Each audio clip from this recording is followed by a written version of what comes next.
OK, 9h47, c'est l'heure de conclure l'émission avec notre chronique Chiro, avec le chiro Nicolas Paulman. Comment ça va, Chiro? Ça va très bien, Michel?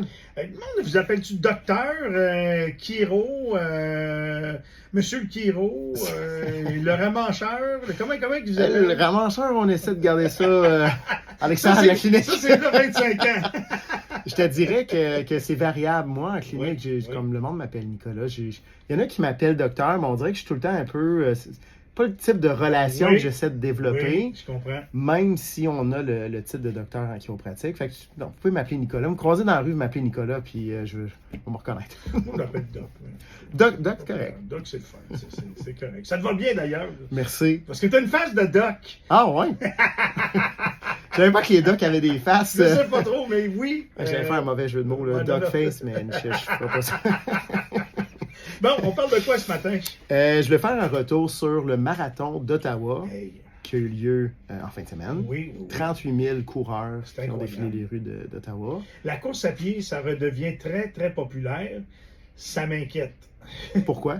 Ben, il y a des gens qui ont des blessures aux genoux, aux chevilles, au dos, qui se préparent pas toujours très bien pour ça non plus. Puis là, ben, devant le défi qui s'offre à vous, des fois, on peut peut-être excéder les limites, tu sais. Maintenant que tu en parles. Une étude est sortie récemment, justement, qui abordait les différents professionnels de la santé par rapport au fait que, bon, est-ce que vous pensez que la course à pied va faire en sorte que vos patients vont développer davantage de blessures au genou, en fait, d'arthrose au niveau du genou? Oui. Et puis, c'était très mitigé comme réponse. Il y a beaucoup de confusion au sein des différents professionnels de la santé, à savoir que, mon patient en cours, c'est sûr qu'il va avoir mal. Ou mon patient en cours, c'est sûr qu'il aura pas mal. Au contraire, ça va l'aider. En termes d'évidence, en 2024, la course à pied, c'est quelque chose qui va aider le traitement de l'arthrose au niveau des genoux. Oh. Puis là, je ne parle pas de l'arthrose avancée où la personne a besoin d'un remplaçant au niveau des genoux, mais pour maintenir la lubrification des articulations, c'est une activité qui est recommandée. Maintenant, les gens qui s'entraînent pour des marathons, pour des Ironman... Les autres, ils s'entraînent beaucoup, là. C'est plus que juste un petit peu, là, tu sais. Il y a un concept qu'on appelle la quantification du stress mécanique. Donc, jusqu'à quel point notre corps est en mesure de tolérer du stress sans se blesser. Et c'est là où le professionnel de la santé, notamment les chiropraticiens, on a notre mot à dire là-dedans pour aider les athlètes, mais aussi monsieur, madame, tout le monde qui veut se mettre à la course. Parce que les gens qui vont se clencher 3 marathons par semaine, il y a de fortes chances que ça ne va pas durer longtemps avant que vous vous blessiez. Il va arriver un jour où est-ce que l'usure, si ce n'est que juste l'usure, là, veux pas, là, t'as beau nous dire que ça lubrifie mécanique, mais si tu cours à tous les jours, 3 heures par jour... Il y a de fortes chances que tu vas te blesser. Il n'y a pas juste les genoux. Une des blessures les plus courantes chez les coureurs, là, c'est le syndrome de la bandelette iliotibiale ou le syndrome du coureur. On a un muscle sur le côté de la cuisse qui s'attache au niveau du bassin puis qui descend jusqu'au niveau du genou, donc à l'aspect externe de la cuisse. Oui.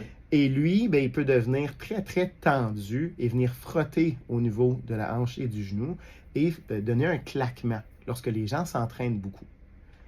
Une autre condition à laquelle je pense rapidement, c'est la tendinopathie du tendon d'Achille. Ça, c'est très fréquent aussi. Les gens vont avoir une douleur au tendon. Ça, c'est en bas, c'est au pied. C'est en bas, au niveau du pied. Ouais. Derrière, là, les gens, ce qu'on appelle des fois le talon d'Achille, à tort, là, ça peut devenir enflé, il peut même y avoir des micro-déchirures là-dedans. Et ça, ça peut survenir après des courses prolongées sans avoir pris de pause suffisante. Et bien entendu, en chiropratique, on est formé pour traiter toutes les blessures qui sont en lien avec la course à pied. Fait que dans le fond, ce serait idéal que les gens qui vont faire un marathon comme celui-là aillent consulter un chiro ou un professionnel de la santé avant le marathon pour s'assurer que tout est en règle pour pouvoir faire une épreuve de 10 km de demi-marathon ou d'un marathon complet, plutôt qu'après de subir les blessures de ce que ça va nous apporter. La prévention, là, que ce soit pour une course à pied ou pour n'importe quelle activité physique ou même juste pour de santé générale, c'est quelque chose de primordial qu'on n'en parlera jamais assez. C'est mieux vaut prévenir que guérir. Puis pour les athlètes qui ont atteint un certain niveau, ça fait partie de leur culture générale. Ils entretiennent leur machine comme une Formule 1. Il faut s'assurer que tout est bien huilé pour faire en sorte d'être optimal lors de notre activité. Ouais. Tout le monde a des problèmes de santé. On va prendre mon cas. Je peux parler de moi. J'ai 3 hernies discales. bonne idée ou pas de courir de temps en temps? Très bonne question. Je pense qu'un retour à la course graduelle, avec en parallèle une tonification au niveau, puis là, je veux pas te gêner ce matin. Non, non, mais je suis très fort des abdos. Je sais Tu que tu vas y t'en vas là. venir, hein? Je sais que tu t'en vas là. Fait un protocole d'exercice pour renforcer Oui. la ceinture abdominale, Oui. je ne verrais pas pourquoi la course ne serait pas éventuellement une bonne activité physique pour toi. Maintenant, je ne suis pas un spécialiste de la course à pied. Mhm. Et d'ailleurs, je me permets de saluer ma collègue, Dr Charlotte Bernier, qui travaille chez nous chez Alinea, Oui. qui s'en vient pas mal une sommité en course à pied et qui a terminé 10e dans sa catégorie d'âge au marathon cette fin de semaine. Bravo. Qualifié pour le marathon de Boston. Fin de la parenthèse. Mhm. Donc, tonifier la ceinture abdominale, c'est quelque chose d'important. Tonifier la musculature de la région glutéale, donc au niveau des fesses, c'est quelque chose d'important pour s'assurer de courir sans se blesser. Bien important. Donc, tout ça pour dire que oui, Michel, Oui, c'est possible. éventuellement, je pense que c'est une bonne idée que tu penses à faire ça. Ouais. D'ailleurs, je le fais assez régulièrement, malgré mon poids, malgré mes abdos, puis je viens à bout de m'en sortir quand ça fait pas mal. Excellent. Mais dans d'autres circonstances, ça barre pour une raison que je comprends pas. Tu comprends?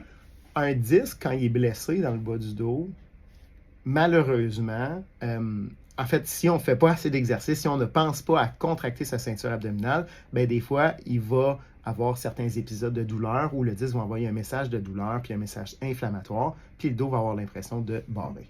Fait qu'en 5-6 secondes, c'est quoi que tu dis aux gens qui ont peut-être envie, là, ils ont vu le marathon en fin de semaine, ça leur reprend l'idée de courir. Qu'est-ce que tu leur dis aujourd'hui comme conseil de prévention? Que vous soyez blessé ou non, la prévention, comme on l'a dit un peu plus tôt, c'est quelque chose de primordial. Shin splint, tendinopathie au niveau du tendon d'Achille et puis douleur au membre inférieur en général, ben on est là pour vous aider. Merci beaucoup, Doc. Merci si on a besoin de rendez-vous, comment on fait pour vous rejoindre? Chiroalinea.ca. Merci beaucoup. À la semaine prochaine.